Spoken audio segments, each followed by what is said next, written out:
एक यात्रा थी ये, जो कि अतुल तिवारी सर की यात्रा थी। कहाँ से कहाँ तक पहुँचे सर, ये अब मुझे बताने की ज़रूरत नहीं है, तो हम डायरेक्ट अतुल सर से पूछते हैं कि सर ये जो कुछ भी था, इसकी एक्चुअल शुरुआत कहाँ से हुई? जब मैं पैदा हुआ और जब मैं 5-6 साल का हो रहा था, धीरे धीरे नर्सरी केजी में पढ़ के, किसी भी नॉर्मल बच्चे की तरह, लेकिन मेरा परिवार थोड़ा सा एबनॉर्मल था। मैं क्यों कह रहा हूँ कि मेरा परिवार एबनॉर्मल था? क्योंकि मेरे पिताजी थे वो राजनीतिक रूप से बड़े सक्रिय व्यक्ति थे, और उन दिनों जो भी उनकी राजनीति थी वो मार्क्सवादी थे, वो एक कम्युनिस्ट थे। और सरकारें उस समय पंडित जवाहरलाल नेहरू की थी, बाद में शास्त्री जी की थी, बाद में इंदिरा जी की आई, वगैरह वगैरह वगैरह। तो काफ़ी अरसे तक कम्युनिस्टों को उन दिनों जेलों में डाल दिया जाता था। बहुत कुछ वैसे ही जैसे आपके छत्तीसगढ़ में भी किया जाता है, जो लोग भी मार्क्सवादी शब्द का इस्तेमाल करते हैं अपने साथ। उन दिनों मेरे पिताजी, जो एक ही कम्युनिस्ट पार्टी थी उन दिनों 60s में, उसके वो उत्तर प्रदेश के बहुत बड़े नेता थे, और अक्सर उनको जेल में बंद कर दिया जाता था। मैं 30 वर्ष का था जब मेरे पिताजी का देहांत हुआ, यानी अपनी पैदाइश से 30 वर्ष मैंने पिताजी के साथ बिताए थे, उसमें से 10 वर्ष मेरे पिताजी जेलों में थे। तो बहुत ही कम समय उनके साथ एक तरह से मिलता था। जब जेल से छूट के भी आते थे तो कौन सा घर में बैठे रहते थे, वो एक राष्ट्रीय नेता होने के दौरे पूरे देश के दौरे किया करते थे, प्रदेश के दौरे किया करते थे, विदेश के दौरे किया करते थे, या जेल में रहते थे। तो बड़ा कम उनके साथ समय मिला, इसीलिए उनका एबनॉर्मल किस्म का चाइल्डहुड था। लेकिन जो मिला बड़ा क्वालिटी टाइम मिला। मदर मेरी गायनेकोलॉजिस्ट थी, जैसा मैंने कहा, डॉक्टर थी, और उन दिनों उनकी प्रैक्टिस नई नई बहुत चल रही थी, and she was a people's doctor. People's doctor मतलब वो लगभग मुफ्त में मरीज देखती थी, लगभग मुफ्त में। उनकी फीस होती थी 1 रुपया, पहले 10 साल बाद 2 रुपया हो गई, और उनकी मृत्यु हुई अभी 4 साल पहले, 83 साल की उम्र में। वो जिंदगी में 2 रुपये की ही फीस लेती रही। कोई डॉक्टर 2 रुपये की फीस लेता है आपके शहर में? जरा बताइएगा मुझे। और जब मैं थोड़ा सा बड़ा हुआ और मुझे दुनिया समझ में आने लगी, और थोड़ी बहुत इकोनॉमिक्स अलग ये भी नहीं आती, जो समझ में आने लगी, तो मैं माँ से झगड़ा करता था कि तुम 2 रुपये फीस क्यों लेती हो? तो कहती क्यों? नहीं, इन्फ्लेशन भी कोई चीज़ होती है, सब चीज़ों के दाम बढ़ गए, तुम अपनी फीस क्यों नहीं बढ़ाती हो? तो मेरी माँ कहती थी, तुमको खाने को मिलता है? हाँ मिलता है। तुमको पहनने को मिलता है? हाँ मिलता है। तुम्हारी स्कूल की फीस जाती है? हाँ जाती है। तुम्हारे पास तो कार भी है, क्योंकि मैं डॉक्टर हूँ, घर में चलाने के लिए? हाँ वो भी है। तो तुमको क्यों चाहिए मेरी फीस? 1 रुपया है कि 2 रुपया है कि क्या है? तुमसे क्या मतलब है? जाओ अपना खाओ पियो, खेलो कूदो, खुश रहो, थिएटर करो। तो उन्होंने कभी अपनी फीस नहीं बढ़ाई जीवन में। तो ये बड़े एबनॉर्मल किस्म के पेरेंट्स में मैं पढ़ रहा था। लेकिन अब हुआ क्या कि पिताजी तो जेल में है, माता जी को गायनेकोलॉजिस्ट, और ये वो जमाना था 60s का, आप लोग बहुत यंग है नहीं जानेंगे, जब बच्चे घर में ही पैदा होते थे। नर्सिंग होम्स हर मोहल्ले में नहीं होते थे। हर शहर में 1 घंटे वाला अस्पताल होता था, जहां अगर आप जच्चा को लेके जाते थे तो रात में घंटा बजाते थे बाहर रस्सी से, तो डॉक्टर और नर्सेज आके दरवाजा खोलते थे, फिर आपको अंदर ले जाते थे। या तो सरकारी अस्पताल में डिलीवरी होती थी या घर में डिलीवरी होती थी। बाकी डिलीवरी करने के लिए हर मोहल्ले में छोटे छोटे कमरे नहीं हुआ करते थे जैसे आज की तारीख में होते हैं। तो मेरी माँ डिलीवरी कराने चली जाती थी, दिन में भी और रात में भी, कभी भी, और दिन में उनके क्लिनिक का टाइम होता था, प्राइवेट प्रैक्टिशनर थी। तो अब इस लड़के का क्या किया जाए जो कि शैतान होता जा रहा है दिन ब दिन, जिसकी उम्र 6-7 साल की हो गई है, जिसको कि थामना बड़ा मुश्किल है। इत्तेफाकन हमारे घर पे, जहाँ हम लखनऊ शहर में रहते थे, लखनऊ जानते हैं आप राजधानी हमेशा से थी, छत्तीसगढ़ तो अभी बनी है थोड़ा, मतलब रायपुर तो अभी बना है थोड़े दिनों पहले। तो हमारे घर के ठीक बगल में आकाशवाणी लखनऊ का था, और आकाशवाणी में उन दिनों एक ऐसा कार्यक्रम चल रहा था जहां बच्चों को संगीत सिखाया जाता था। बाकायदा 5-6 घंटे की क्लासेस चलती थी दिन भर, कभी भी चले आओ। पियानो के ऊपर संगीत सिखाया जाता था बच्चों को। एक मास्टर जी पियानो पे बैठते थे, हारमोनियम पे नहीं, पियानो पे। ग्रैंडनेस देखिए जरा पूरे विजुअल की। तो मेरी माँ जैसे ही निकलती थी क्लिनिक जाने के लिए, और आज मेरा स्कूल भी नहीं है और आज कुछ नहीं करना, चलो यहाँ चलो, चलो वहाँ चले जाओ, तो इस गेट से निकाला, दूसरे गेट में डाल दिया, रेडियो स्टेशन में मैं जाने लगा। 6 साल की उम्र से संगीत सीखने लगा। 9 साल की उम्र में मैंने रेडियो का ऑडिशन B ग्रेड में पास कर लिया, बाल गायक के रूप में। अब बाल गायक के रूप में गाना गाने लगा तो 2.5 रुपया कैश में पेमेंट होता था जब कोई गाना गाओ तो उसकी आदत पड़ गई कि 2.5 रुपया कैश में अपने कमाए हुए 1969 में 70 में 2.5 रुपये बहुत बड़ी चीज़ होती थी। हालांकि कुछ क्या करना, ₹2.5 का कुछ कर नहीं पाते थे, लाके अम्मा के हाथ में रख देते थे, लेकिन फिर भी तो वो आदत पड़ गई कि अरे यार, आर्टिस्ट होने का मतलब है कि थोड़ा सा आप सेल्फ सस्टेन्ड भी हो सकते हो। आज हम दोनों को पता है कि आर्टिस्ट होने का मतलब है सेल्फ सस्टेन्ड होना बड़ा मुश्किल होता है। शर्मा जी भी यहाँ बैठे हुए बताएंगे आपको कि कितना मुश्किल होता है सेल्फ सस्टेन्ड होना, लेकिन उन दिनों बड़ा अच्छा लगता था। अब धीरे धीरे वहां से फिर ड्रामा से जुड़ गया मैं। अब रेडियो ड्रामा से जुड़ा तो उन दिनों रेडियो में बड़े अच्छे काम करने वाले लोग होते थे जो स्टेज पे काम करते थे, उनसे स्टेज पे जुड़ गया। तो इस तरह एक एक करके वो जो एक्सीडेंट था, मेरी माँ का बिजी होना, मेरे पिता का एब्सेंटी होना और बगल में रेडियो स्टेशन होना, इस एक्सीडेंट से मैं नाटकों से जुड़ता चला गया और आज जहाँ भी हूँ। फिर लखनऊ में एक ड्रामा स्कूल खुल गया, तो मैंने 15 साल की उम्र में ड्रामा स्कूल ज्वाइन कर लिया बाकायदा।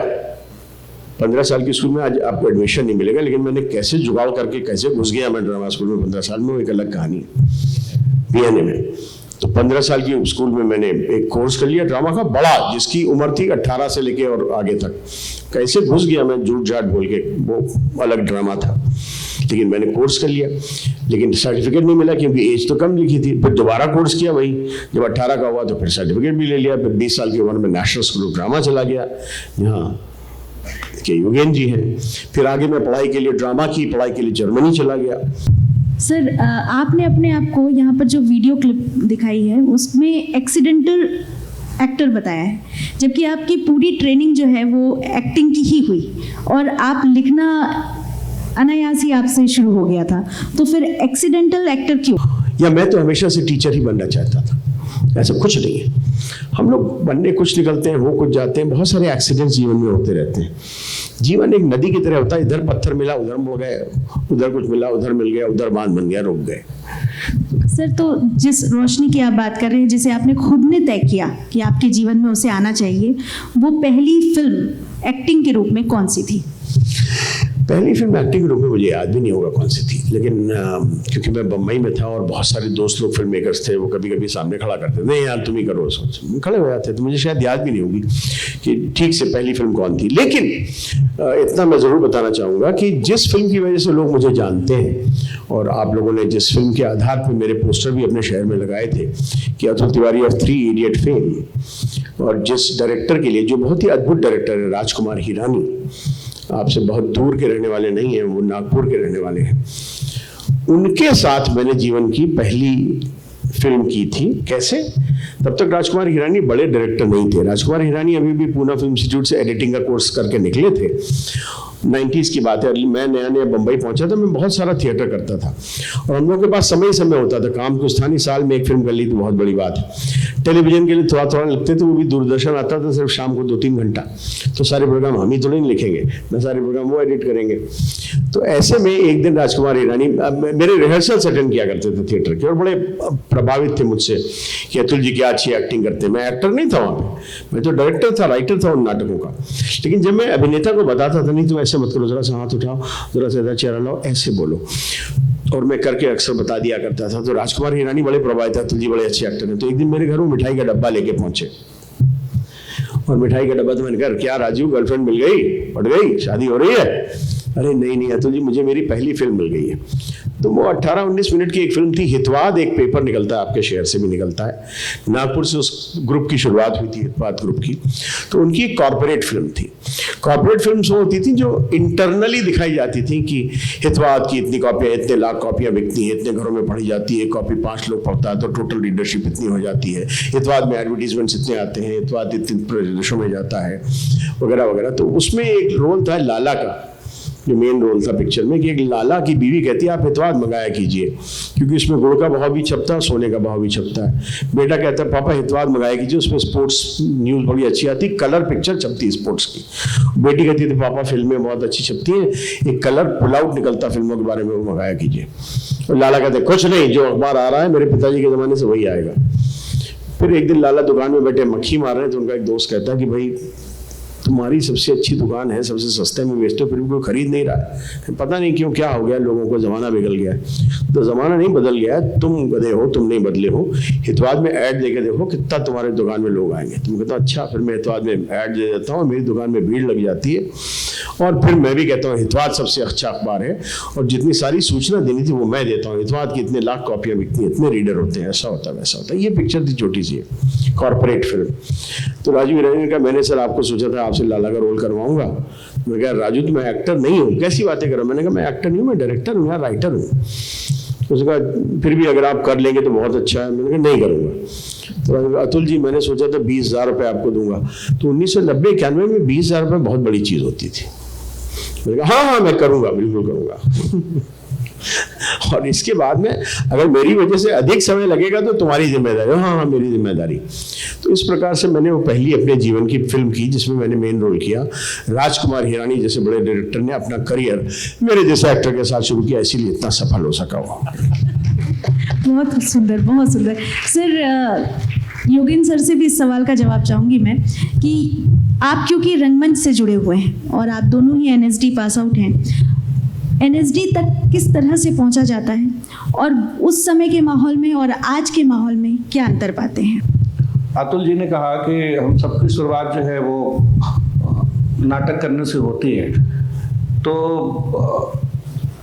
सबसे पहली शर्त ये है कि आप NSD में जो एडमिशन का प्रोसेस अगर आप पूछ रही हैं तो वहाँ पे कम से कम 3 साल का एक्सपीरियंस मांगा जाता है कि आप अच्छे ग्रुप के साथ आप नाटक करें और किसी भी सब्जेक्ट पे आपका स्नातक होना चाहिए।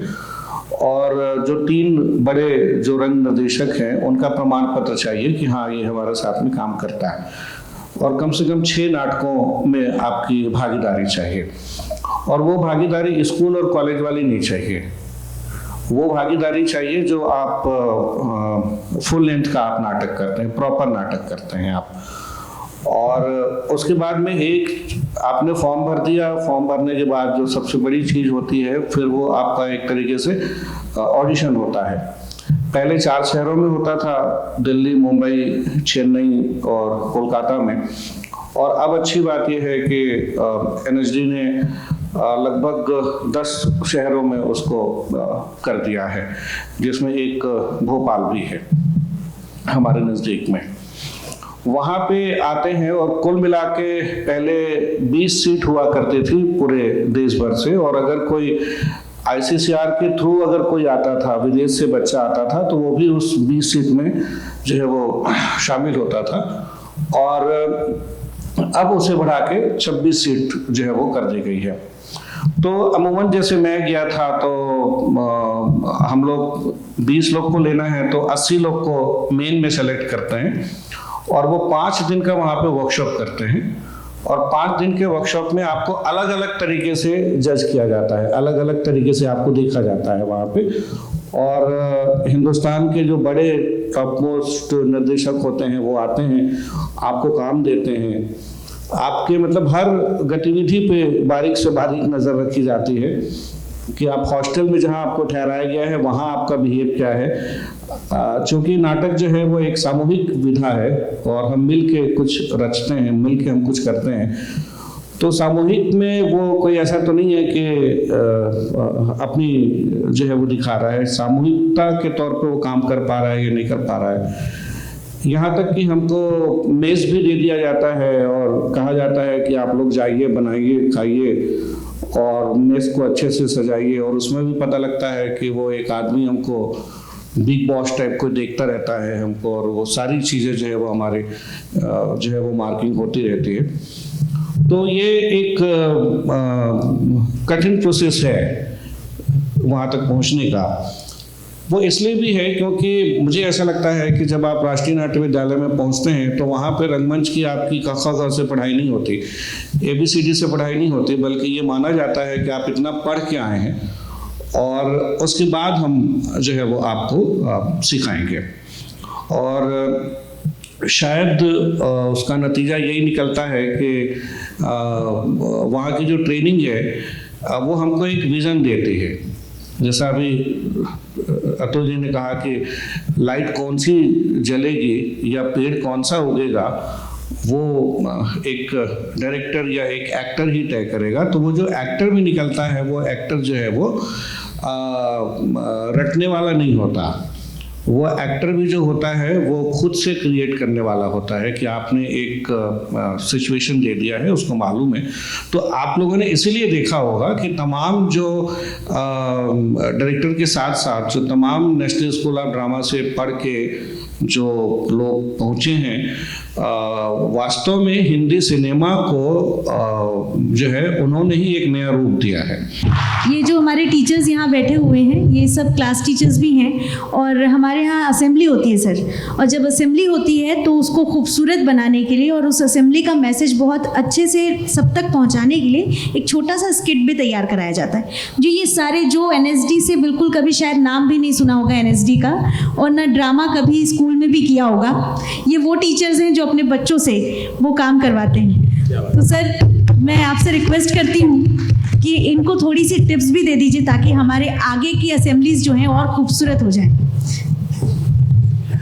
भाई टिप क्या देनी है, पूरा टिप टॉप बनाने के लिए आपके पास यहाँ इतना बड़ा निर्देशक बैठा है। अगली बार जब इनका कुछ कीजिएगा तो बुला लीजिएगा, ये आकर के फिजिकली आपको करके बता दूंगा, बता देंगे आपको, है ना। बहुत बहुत आभार सर, आपके पास समय बहुत कम है मैं जानती हूँ, और आपने अपने व्यस्ततम समय से हमारे लिए समय निकाला। कृष्णा पब्लिक स्कूल आपका बहुत बहुत आभारी है सर। बहुत बहुत बहुत धन्यवाद कृष्णा पब्लिक स्कूल का और आपका कि आप मुझे रायपुर ले आई, और फिर इस स्कूल से भी आपने मिलवा दिया मुझे, और मैडम त्रिपाठी का बहुत बहुत धन्यवाद कि उन्होंने, और आप सब टीचर्स का बहुत बहुत शुक्रिया कि आप लोग अपनी छुट्टी बर्बाद करके एक बर्बाद आदमी से मिलने चले आए। मैं जरूर, मतलब बहुत मुश्किल था सर का टाइम लेकर यहाँ तक लाना, लेकिन ये हो नहीं सकता था कि सर आए हैं रायपुर में और हमारे स्कूल से हो करना चाहे। तो बहुत बहुत धन्यवाद कि आप आए, क्योंकि मैं ये जानती हूँ कि आने का ये आप स्टेज पे खड़े हैं सर, तो ये स्टेज धन्य हो गया है, क्योंकि इसके बाद इसकी शुरुआत शुरू होने वाली है हमारे सारे परफॉर्मिंग आर्ट्स को लेकर, और ये मंच बनाया ही गया इसलिए कि ये अपॉर्चुनिटी है हर बच्चों के लिए, हर लोगों के लिए, कि आपको इससे बहुत कुछ सीखने को मिलेगा।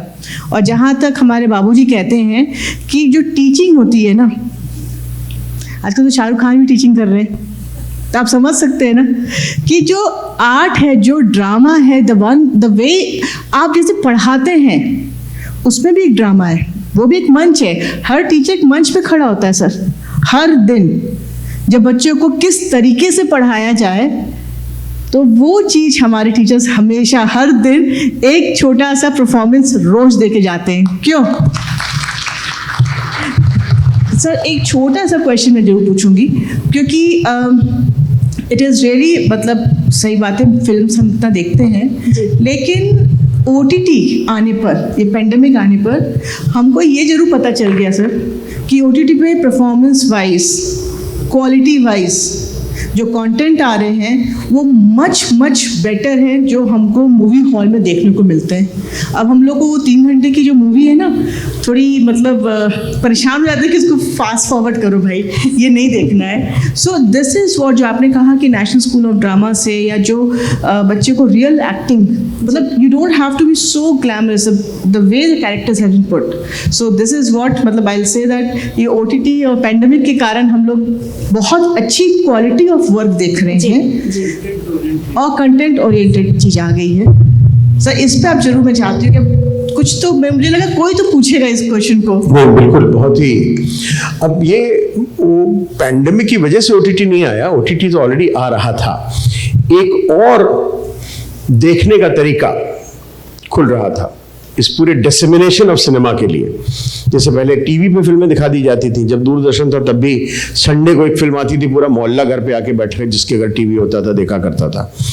तो वैसे ही उसके बाद में पता चला कि अब वापस मल्टीप्लेक्सेस के बाद लोग थिएटर में जाने लगे। फिर अब OTT प्लेटफॉर्म आ गया जहाँ की फिल्में ऑलमोस्ट अनसेंसर्ड, पूरी तरह से, और संसार का सारा सिनेमा हमारे सामने आ गया ओटीटी प्लेटफॉर्म पे चलते हुए। नेटफ्लिक्स ने जो चीज़ एक नया मॉडल निकाला, उसमें इलेक्ट्रॉनिक्स का जन्म लेना, उसमें टेलीकम्युनिकेशन का जन्म लेना, इन सब चीज़ों का भी हाथ है।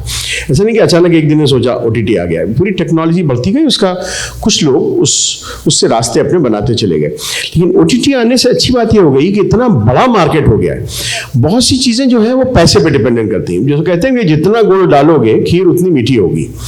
तो टेलीविजन में क्या हो रहा था कि बजट्स इतने कम होते थे कंपैरेटिवली। ऐसे देखने में आपको लगेगा कि नहीं, छत्तीसगढ़ में तो सर इतने में पिक्चर बनती है, इतने में आप एक एपिसोड बनाते हैं, वो सही है। लेकिन फिर भी कंपैरेटिवली पैसा कम था अच्छी चीजें बनाने के लिए। और अच्छी चीजें होंगी तो आप अच्छे अभिनेताओं को ले सकते हैं, अच्छा समय लगा के शूट कर सकते हैं। पहले टीवी में क्या होता था, दिन में एक एपिसोड निकालो यार। अरे दिन में एक एपिसोड कैसे निकालोगे? बच्चा 9 महीने में ही पैदा हो सकता है, जल्दी पैदा करोगे तो गड़बड़ होगा वो। लेकिन निकाला जाता था क्योंकि पैसे का सवाल था।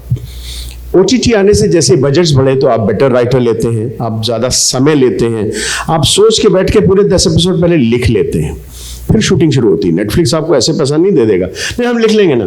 कैसे लिख लोगे यार? पहले लिखो, दिखाओ, सब अप्रूव कराओ, फिर आगे चलो। टीवी में सब थोड़ी ना होता था, अभी भी नहीं होता है। जो सास भी कभी बहुत ही टाइप के जो के वाले सीरियल आप देखते हैं, एकता कपूर के, या उनको मैं केकता कपूर कहते हैं क्योंकि वो सब चीज़ के से ही शुरू करती हैं। पता नहीं अपना नाम क्यों उन्होंने छोड़ दिया, मैंने उनका नाम रखा केकता कपूर। तो जो केकता कपूर के जो सीरियल्स आप देखती हैं उसमें क्या होता है, वो अभी एक्टर पहुंच जाता है, सीन का आया, सीन सर आ रहा है अभी, वो अभी हाँ अभी आ गया, प्रिंट आउट निकालो, प्रिंट आउट, अभी ऐसा सीट पड़ी चलिए, क्योंकि उसी दिन लिखा जा रहा होता है। तो ये जल्दबाजी, हड़बड़ाहट होती थी। क्यों? क्योंकि पैसा नहीं था, धीरज नहीं था। ओटीटी के आने से पैसा और धीरज लौट आया है, तो उससे क्वालिटी बेहतर हो रही है। और दूसरी एक चीज ओटीटी ने डिस्कवर की कि अगर ये आदमी कोरिया का सीरियल देख सकता है, अगर ये आदमी स्पेन का सीरियल देख सकता है मनी हाइस्ट, और कोरिया का स्क्विड गेम्स दे सकता है, अगर ये आदमी अमेरिकन सीरियल दे सकता है द हाउस ऑफ कार्ड्स, किसी एक्टर को साला पहचानता नहीं है, ये आदमी अगर क्राउन देख सकता है, किसी को पहचानता नहीं, फिर भी बैठ के देख रहा है, तो इसका मतलब कंटेंट ज्यादा जरूरी है, चेहरा ज्यादा जरूरी नहीं है। कल एक फिल्म रिलीज हुई हिंदुस्तान में, बहुत बड़ी फिल्म। 2 फिल्में रिलीज हुई, दोनों मेरे दोस्तों की हैं। एक तो कमल हासन साहब की फिल्म रिलीज हुई विक्रम नाम की, उन्होंने प्रोड्यूस की वो फिल्म और उसमें एक्ट किया। और दूसरी डॉक्टर चंद्रप्रकाश द्विवेदी, जो मेरे बहुत ही अनन्य मित्र हैं, हम दोनों का बर्थडे भी एक ही है। उनकी एक फिल्म रिलीज हुई जिसका नाम है पृथ्वीराज। अब नया नाम हो गया है सम्राट पृथ्वीराज, बल्कि देश का अंतिम हिंदू सम्राट पृथ्वीराज का पूरा नाम अब यह हो गया है। शायद ऐसा हिंदू कहने से चल जाए पिक्चर आज के ज़माने में, ऐसा उनका मानना है। लेकिन खैर, वो पिक्चर जो रिलीज हुई, सब लोग उसमें कह क्या रहे हैं, आज अगर उसके आपने रिव्यूज़ देखे हो सुबह के, ना मेरी बात पे विश्वास हो तो जाके नेट खोल के देखिएगा रिव्यू। सब आदमी कह रहे हैं कि इसमें पृथ्वीराज में एक सबसे बड़ी गड़बड़ी है, उसका नाम है अक्षय कुमार। अक्षय जी मेरे मित्र हैं, अक्षय जी के साथ मेरी एक फिल्म आने वाली है राम सेतु नाम की, थोड़े दिनों में दिवाली पे आएगी। लेकिन इसके बाद में कह रहे हैं कि ये कास्टिंग गलत है, अक्षय कुमार ये फिल्म नहीं झेल सकता। अक्षय कुमार जो है, ये प्रेशर ओटीटी में नहीं है कि अक्षय कुमार से लोग अपने घर में टीवी खरीद के लाएंगे और नेटफ्लिक्स का सब्सक्रिप्शन ले लेंगे। हर आदमी कुछ भी चला के देखेगा, 5 मिनट अच्छा लगा तो रुक के देखेगा, अगला एपिसोड दिखाओ, अगला एपिसोड दिखाओ, बिंज वॉचिंग करने लगेगा। तो ये प्रेशर जो था Akshay Kumar of the world का, शाहरुख खान से Salman Khan of the world का, ये ओटीटी ने हटा दिया है। ये बहुत ही पॉजिटिव चीज है।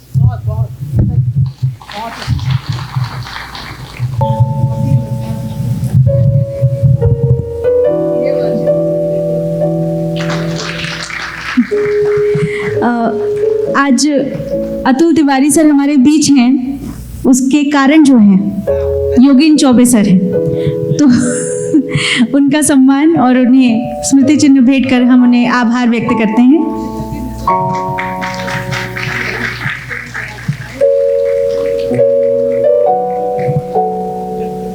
सर, मैं कृष्णा पब्लिक स्कूल की तरफ से आप दोनों को आमंत्रण देती हूँ कि आप अपनी टीम के साथ इस मंच पर अपनी कला के साथ प्रस्तुत हों।